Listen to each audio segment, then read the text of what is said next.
So, eventually, medyo pag lumaki-laki na sila, Paano ka magalit? Pinapakawalan yes niya pa. din. Ang hindi lang po pinapakawalan yung malaki na. Kasi siya po ay critical injured na po.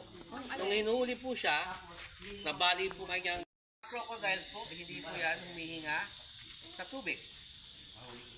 Kaya lang po nila magpigil ng kanilang hininga at Hello. least 20 minutes. And aakon po yan sila.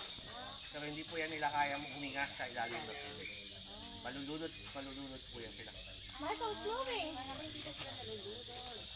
Kaya papansin niyo po, ang crocodile, laki po na sa pangpang, kaya nakaangat po yung ulo. Hindi po. Isig po yan.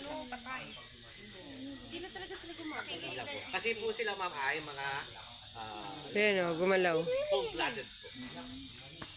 Hello. Preserve yung kanilang energy. Once na binigyan mo silang pagkain, hanggang sa mo, gagalaw po yan. Ito, gumagalaw. Kaya po yan sila pinaghihirapan. Umaakyat. Papatayan yan. Even though they're siblings po. Magkakapatid po yan. Ay, tignan mo kapatid. Magkasatayan sila. Paano yung pag nasa labas sila? Yan po, ganun din yan ma'am. Kasi nakipag-yan po yan sila.